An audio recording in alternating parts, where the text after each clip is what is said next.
गावामध्ये गेली. आपल्याकडे भिकार यायचं का ना, भाकरी मागायचं तसं गेलं आई साहेबांनी आणि गेले गावात. भिक्षा मागून चक्कर मारायला गेले. आता काय झालं होतं, ते गेले त्या दिवशी त्या गावातल्या एका पुढाऱ्याच्या मुलीचं लग्न.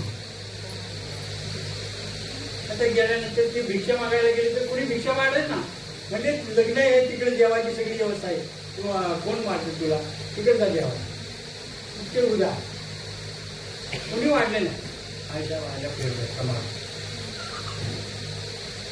आलं तर नेमकं नवरदेव ही सगळी आली होती. लग्नाची वेळ आली, शेवटची मंगलाष्टका झाली. आता मंगलाष्टका झाल्यानंतर सावधान झाल्याबरोबर सगळं वराड्यांचं काय काय काम असतं, पंक्ती धरायची, जागा धरायची. सगळे लग्न लागल्यानंतर सगळी वराडी जेवायला बसली. आता जेवायला बसल्यानंतर आयसाला चेक केला, आपण पण जेवावं म्हणून आयसा जरा असे पड्यांना होते एका बाजूला बसायला. तो पुढारी आला, ओ बाई म्हणली तिथं बसायचं, हे पाहुणे मंडळी जेवल्यानंतर तुम्ही जेवायचं, तुम्ही जरा बाजूला. तेवढ्यामध्ये दुसरा पुढारी आला आणि म्हणला, खाऊन बसू द्यावं म्हातारी, जाऊन खाऊन जेव जेव म्हणला, बसू दे बसू दे. आता बसले आईसाहेब बसले जेवायला. तेवढ्यामध्ये पत्रावळे पहिली सुरुवात करते त्याची पत्रावळेवाला. ते पत्रावळेवाला पत्रावळे घेऊन आला. पत्रावळे वाढत वाढत सगळ्या रस्त्याला पंक्तीनं वाढली. तेवढ्यात आईसाहेबांच्या पुढे तो पत्रावळी टाकायला. हे म्हणले, मी पत्रावळी जेवत नाही. आईसाहेब काय म्हणल्या, मी पत्रावळी जेवत नाही. तर म्हणलं, नको जेवू, तुला कुठे असं ताट आणायचं, बस म्हणला, नको जेवू. पत्रावळीवाला गेल्यानंतर तुम्ही काय केलं, आईसाहेबांनी त्या झोळीत हात घातला आणि सोन्याचा हे ताट त्याला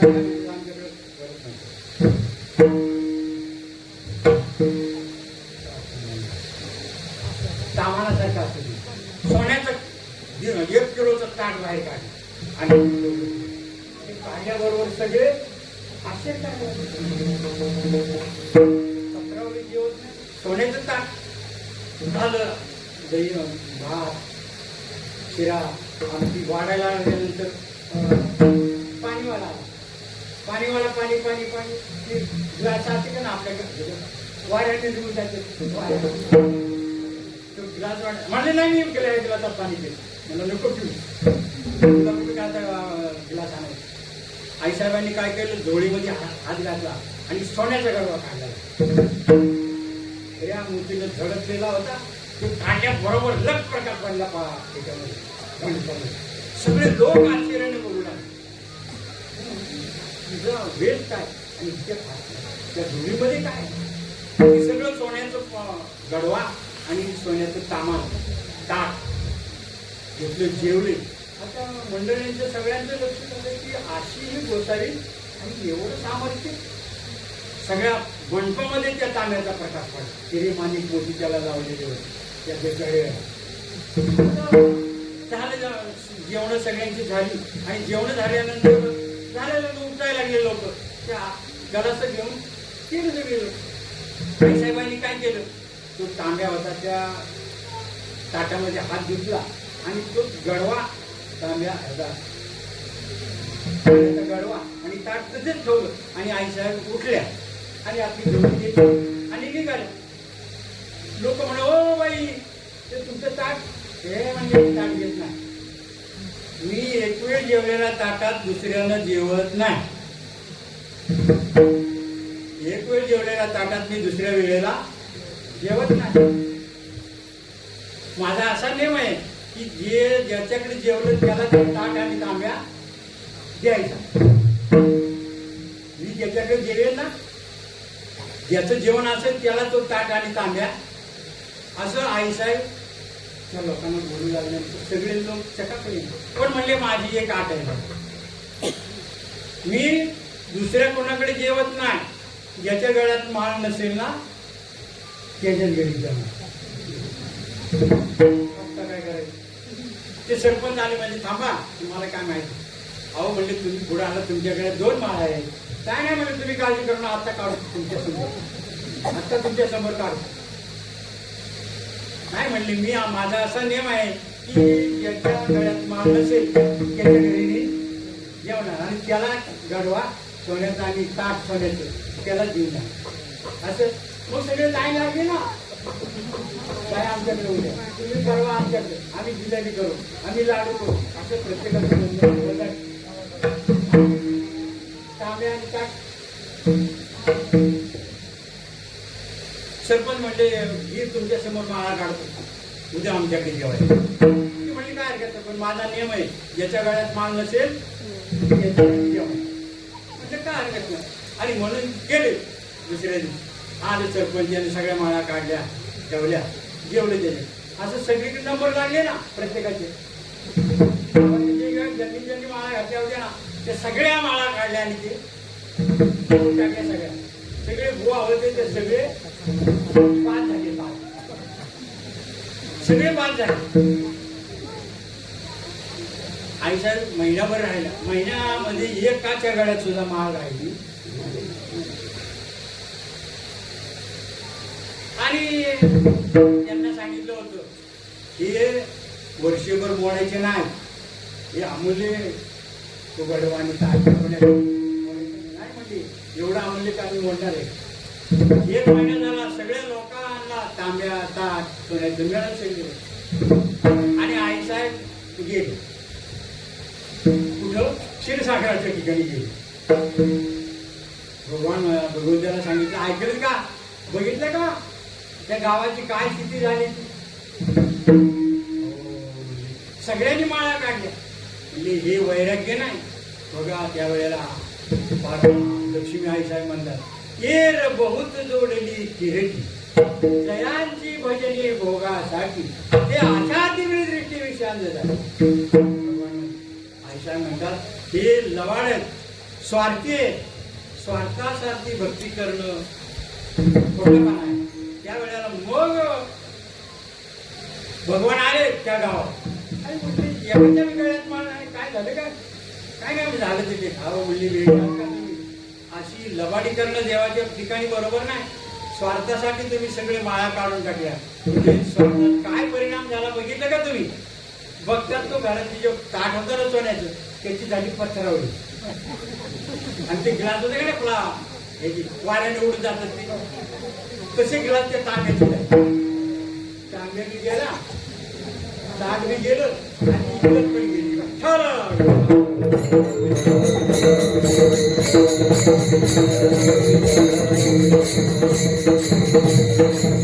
म्हणून स्वार्थासाठी भक्ती करणं फार नीचपणाचं आहे.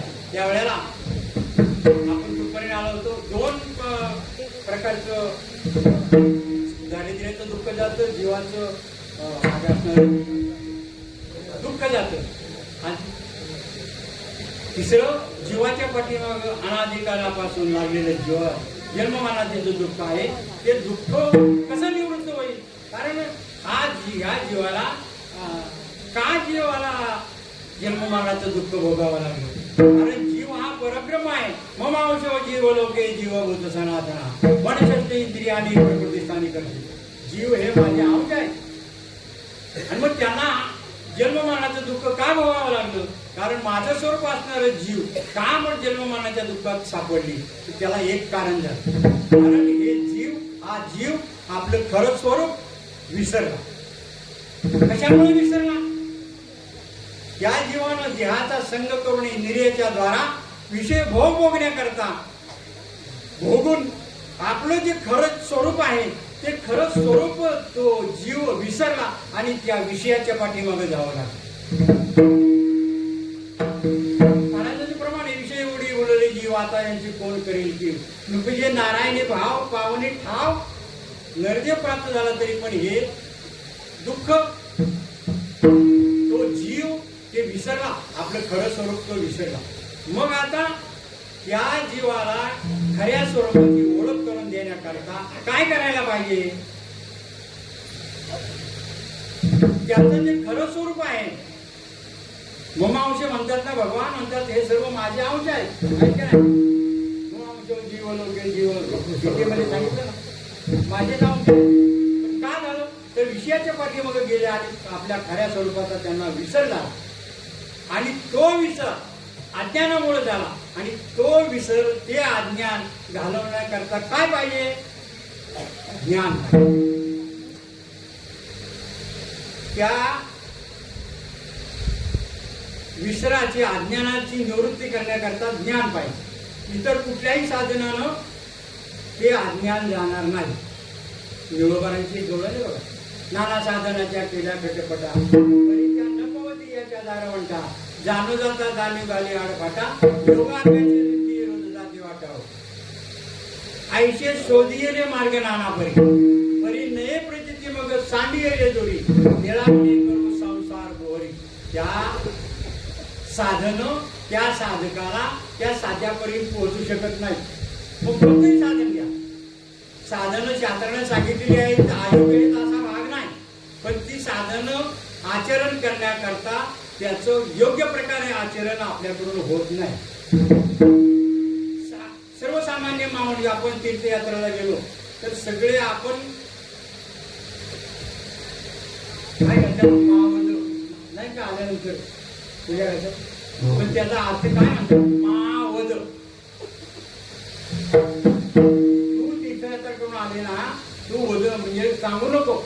आपण पत्रिका छापून त्या करता तीर्थाटने अहंकाराची प्राप्ती.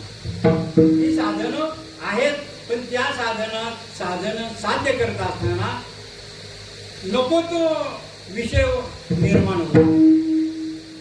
अहंकार प्राप्त होतं तीर्थयात्रा करतात तर ते काम क्रोध खवळत. तपश्चर्या करायचं चांगलं, पण काम क्रोध खवळतात. आपण सर्व इतिहास माग आहे, ऐकलं असेल तुम्ही, अनेक ऋषींनी तपश्चर्या केल्या. 60,000 वर्ष तपश्चर्या केली विश्वामित्राने. बोलून गेलो की साधनं त्या साधकाला त्या साध्यापर्यंत पोहोचू शकत नाही. म्हणून महाराज म्हणतात त्याचं जे अज्ञान आहे ते अज्ञान घालवण्याकरता ज्ञान पाहिजे. तर ते अज्ञान नाही होईल. मग ते अज्ञान घालवण्याकरता ज्ञान पाहिजे. कोणतं ज्ञान? की ज्या ज्ञानाच्या द्वारे जीवाला जो भ्रम झालेला आहे, अज्ञान रूपामध्ये अज्ञान रूपामध्ये तो भ्रमिष्ट झालेला जीव, त्याला ज्ञान कोणतं पाहिजे? भगवान गीतेमध्ये सांगतात, तरी परमात्मा ऐशी जे एक वस्तू असेल ते जया दिशे ज्ञानास्तव. भगवान म्हणतात असं ज्ञान सांगा की त्या ज्ञानाच्या द्वारे जीवाच्या पाठीमागे लागलेलं अज्ञान, त्या अज्ञानाची निवृत्ती करण्याचं ज्ञान 4व्या अध्यायामध्ये. तरी परमात्मा ऐशी जे एक वस्तू असेल ते जया दिशे ज्ञान असतं. हे ज्ञान प्राप्त झाल्यानंतर जीवाला अनादिकालापासून झालेलं अज्ञान ते निवृत्त होण्याकरता ते ज्ञान कुणाजवळ आहे? 4व्या अध्यायात परत सांगतात, तत्विधी प्रणिपातेन परिप्रश्नेन सेवया उपदेक्षिते ज्ञानम तत्वदर्शना. हे ज्ञान पैगावरे जरी मनी या ध्यान आले तरी संताया भजावे सर्वस्वी. जे ज्ञानाचा कोरटा ते सेवा हा दयावंटा तो स्वाधीन करी सोटा आणून तरी तनु मनोजीवे चरणाशी लागावे अगर्वता करावे दाचे शकल मग अपेक्षित जे आपले हेही सांगितले पुस्तके ही अंतकरण मोदेले संकल्पाने. असं ज्ञान सांगेल की अंतकरणामध्ये असणारा ज्ञान निवृत्त होईल आणि त्याला ते ज्ञान प्राप्त होईल. असं ज्ञान सांगणारे संत माझे आपल्या मालिकेमध्ये आहेत. विठ्ठल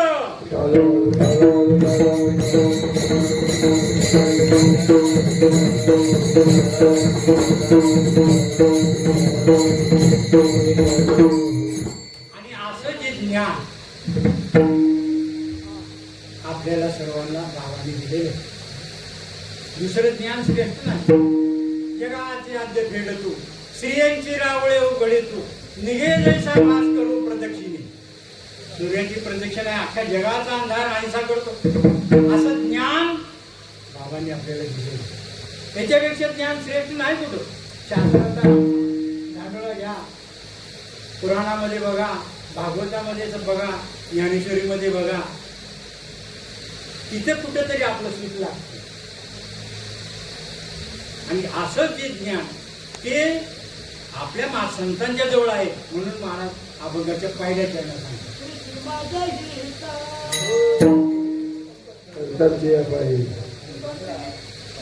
पहिला संतांची पायी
म्हणून माझा विश्वास त्यांच्या पायाजवळ. का?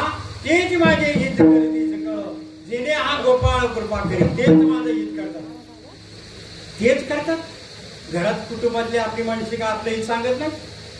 आपल्या हिताच्या गोष्टी घरातली माणसं सांगत नाही? सगळे सांगतात ना. बाया मोठं मुंबईला जा, खोली घे, धंदा कर, करोडपती हो. घरातले सगळं आई वडील सुद्धा सगळे सांगतात. पण ते हित खरं नाही. हित नाही ठावे जननी जनका दावे ती लौकिकाच्या रजी. ते हित सांगतात. पण कसलं हित सांगतात? नाशिवंत हित सांगतात. अशाश्वत हित सांगत नाही. ते हित असलं तरी ते नाशिवंत हित आहे. त्याला ते हित त्यांना माहितीच नाही. कारण त्यांना जे दुःख आहे त्या दुःखाची निवृत्ती करण्याचं ज्ञान जर आई वडिलांना नाही तर ह्याच्या दुःखाची निवृत्ती कशी करणार? आई वडिलांनाच आपल्या दुःखाचे दुःख जे आहे, जन्ममरणाचं जे दुःख आहे त्या दुःखाची निवृत्ती करण्याचं ज्ञान घरात कुटुंबाला कुणालाच नसते. आई वडिलांनाच काय, कुणालाच नाही. ते फक्त संतांना माहिती आहे. तेच माझे हित करतील जेणे हा गोपाळ कृपा करेल. जेणेकरून परमात्मा माझ्यावर कृपा करेल असं जे ज्ञान आहे तेच सांगतात.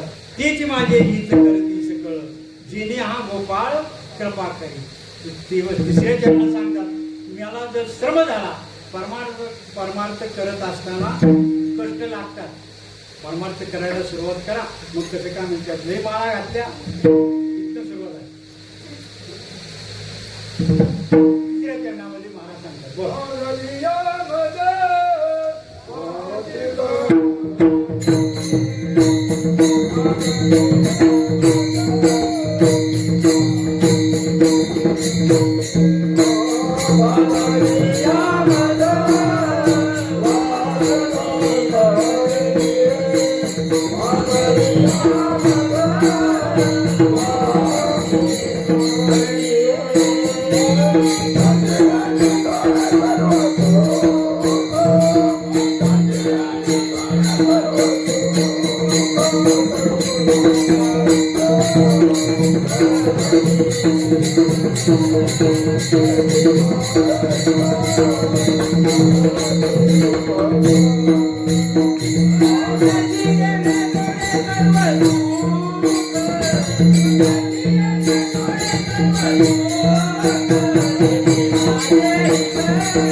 भागलिया मज वाहतिकडी त्यांची आणि जोडे.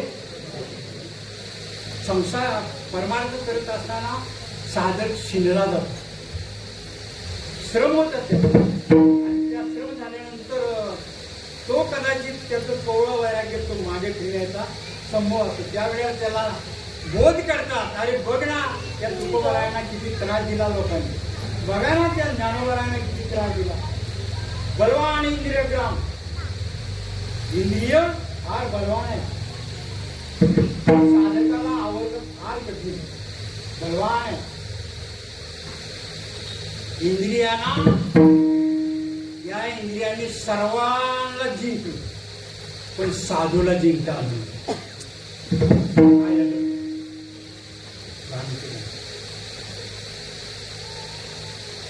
व्यास महर्षी आणि जन्मेजय अरण्यामध्ये आपल्या पर्णकुटीमध्ये अभ्यास करत होता. त्यावेळेला व्यास महर्षी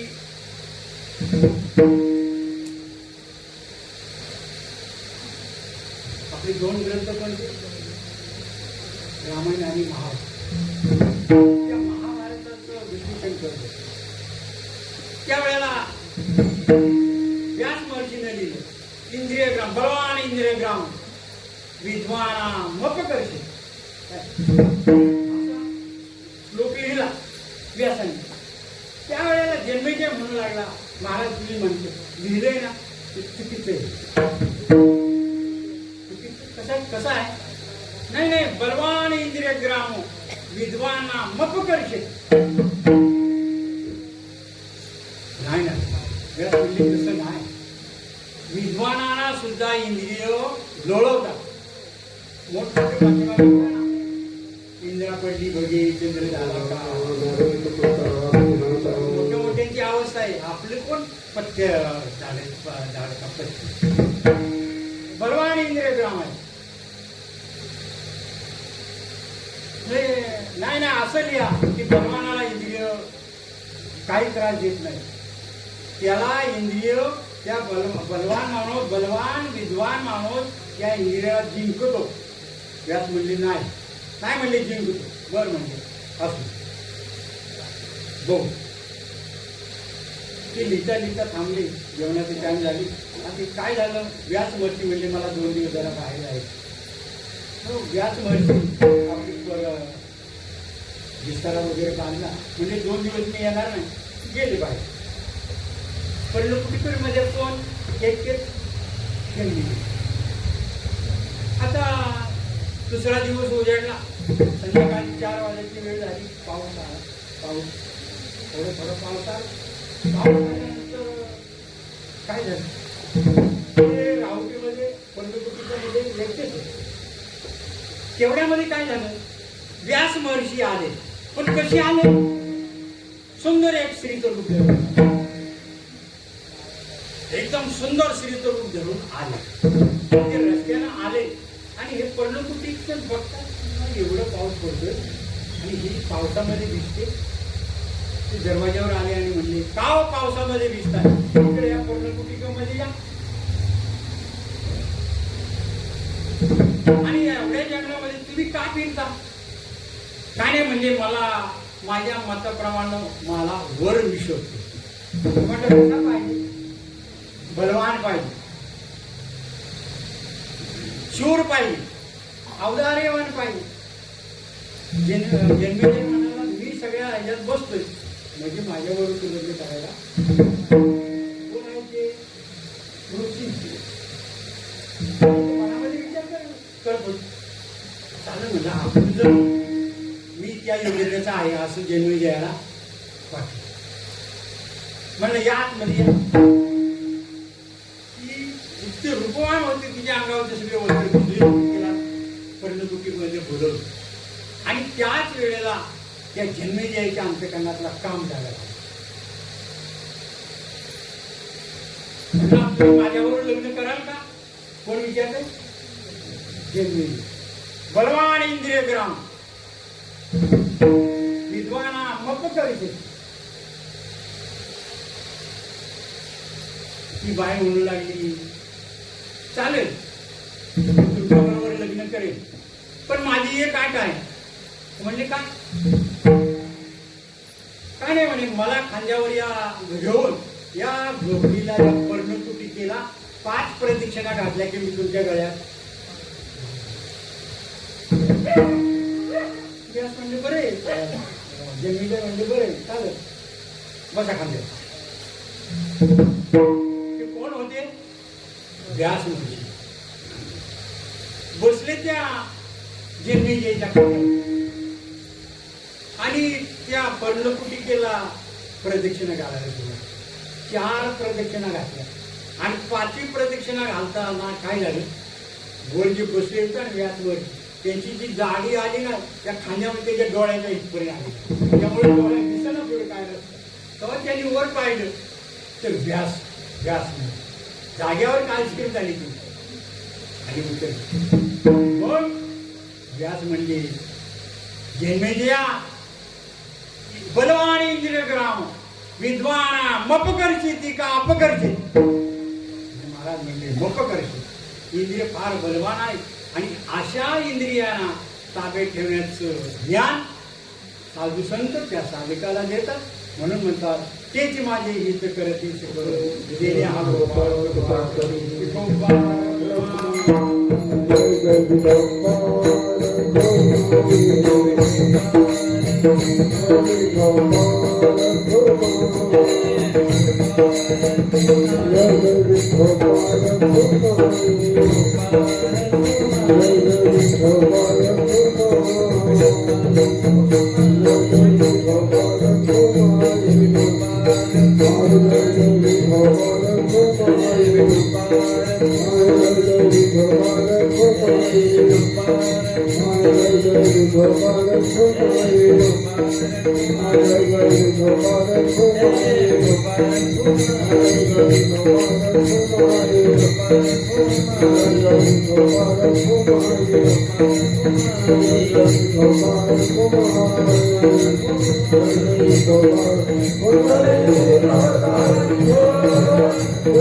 वर्षाची किती विद्वान असला तरी त्याला इंद्रिय लोळवतात.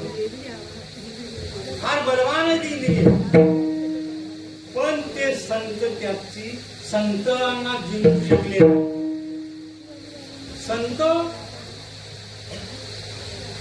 संतांना त्यांनी जिंकलं नाही, उलट संतांनी त्या विकारांना जिंकलं. हे फक्त कोण करू शकले? साधू. काम क्रोध लोभ माले ठाईचे, काम क्रोध लोभ माले ठाईचे,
काम क्रोध लोभ ठाईच्या अवघी आनंदाची सृष्टी झाली.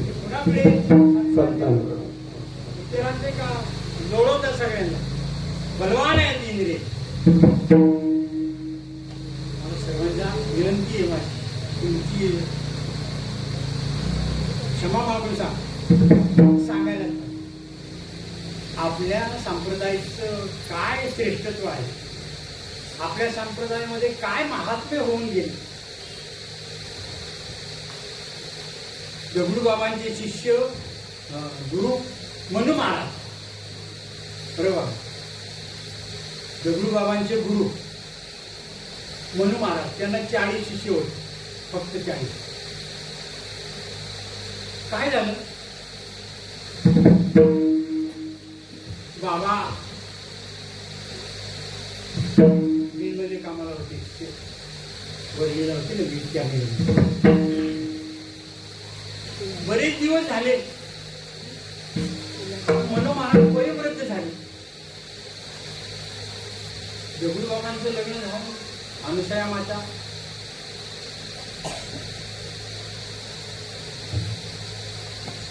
नवीनच लग्न झालं.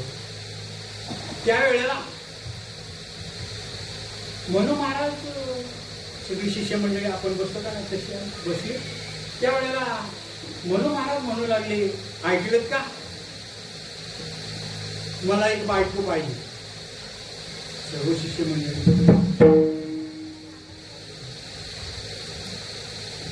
म्हणले, मला बायको पाहिजे. तुम्ही बोल ना. कोण बोलणार? सामर्थ्य पाहिजे ना तेवढं. एक दिवस झालं, दुसऱ्या वेळेला अशी जमली मंडळी. म्हणजे मी मागे सांगितले काय, त्याचा तुम्ही विचार केला का? कोण बोलते? म्हणजे आपल्याला बायको पाहिजे.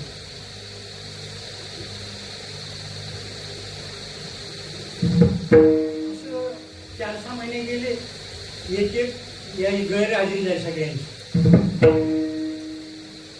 म्हणजे जास्त ध्यान केलं म्हणजे डोक्याचा फरक जास्त केली म्हणजे असं होतं.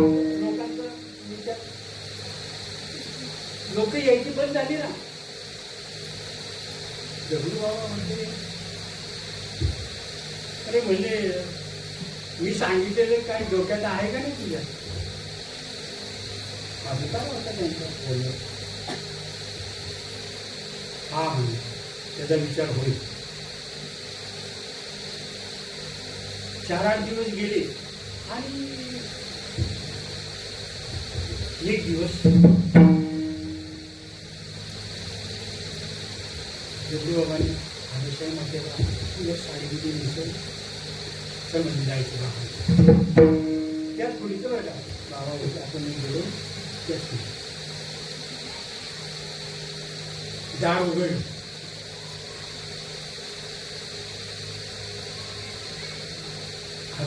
म्हणजे तुम्ही जे सांगितलंय ना तुम्ही जी इच्छा प्रगट केली ना त्याची पूर्तता करणार आहे आता मी आले बाहेर आणि अनुसय मातेला म्हणतात जा आतमध्ये दरवाजा लावून घेतात आणि आतमध्ये गेले आई बाबा उठले ठार जिच्या पाया आई म्हणून स्वीकार करा ते कोण करू शकते बलवान इंद्रिय ग्रामो विद्वांना मप करशी ते नाही अपकर्षी हे फक्त साधू करू शकते इतरांचं काम आणि असे महात्मे आपलं भाग्य आहे यांचं चरित्र फार फार श्रेष्ठ आहे एका एकाच्या जीवनामध्ये असं कर्तव्य केलेलं त्यांनी की या परमार्थामध्ये आपल्याला लाभदायक आहे असं कर्म असं ज्ञान आपल्या संप्रदायामध्ये बाबांनी आणून ठेवलेलं आहे आणि तीच परंपरा भावांच्या पर्यंत आम्ही चालत आलेली आहे इतरांना ते नाही बिंब तरी बचके एवढे बिंब तरी बचके एवढे काय ज्ञानोबाची भाषा आहे बिंब तरी बचके एवढे परी प्रकाशात त्रैलोक्य थोकडे किती किती आहे बचके एवढे आहे त्याचा प्रकाश किती आहे त्या त्रिभुवनामध्ये आहे असं ज्ञान अशी ठेवण महाराजांनी करून ठेवली आहे आपण मोठे भाग्यवान आहोत आपल्याला आयतं गिळायचं मिळालेलं आहे मग असे महात्मे आपल्याकडं निर्माण झाले त्या ज्ञानांचं ते चरित्र फार विशेष आहे एकदम विशेष आहे आपण त्याची तुलनाच करू शकत नाही असे महात्मा आपल्या संप्रदायामध्ये आलेले आणि म्हणून आपले महाराज म्हणतात संतांची पायी तेच माझे हित करती सकळ जेणे आंबोबा भागरी आमज वाहती करी त्यांची आणि जोडे तुका म्हणे शेष सेवी नावडी वचन न मोडी त्यांनी शेष सेवले त्यांनी जो मार्ग दिवसा दाखवलेला आहे याच मार्गाने मार्ग जाऊन गेले आधी गेले पण तू चालत जाता न पडे काही गुंतागुंती करायची नाही फक्त बाबांनी सांगितलं तेवढं त्यांना करायचं आणि त्यानंच करायचं ज्ञानेश्वर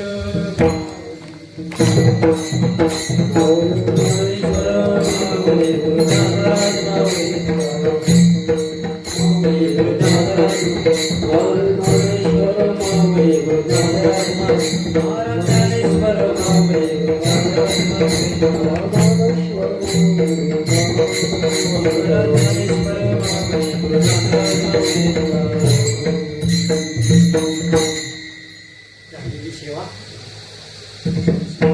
सर्व महाराजांच्या चरी बाबांच्या चरी लावलेले तुकाराम बाबा पतारी नथुराम बाबा म्हणजे रघुनाथ स्वामी महाराज त्यांच्या चरणी अर्पण करून या सेवेला पूर्ण करू जय विठ्ठल जय जय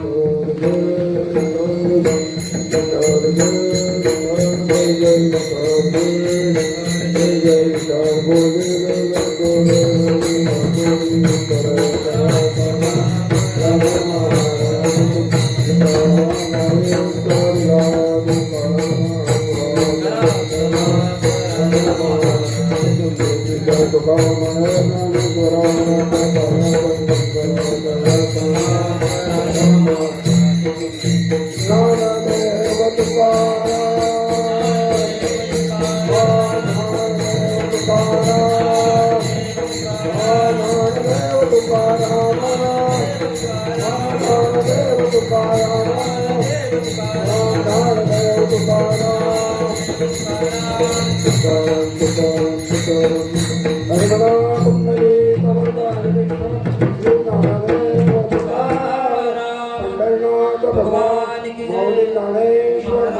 जगद्गुरु संत तुकाराम महाराज की समर्थ जय. सद्गुरु स्वामी तुकाराम महाराज की समर्थ जय. सद्गुरु स्वामी नथुराम महाराज की समर्थ जय. सद्गुरु स्वामी विठोबा महाराज की पार्वती माते की जय जय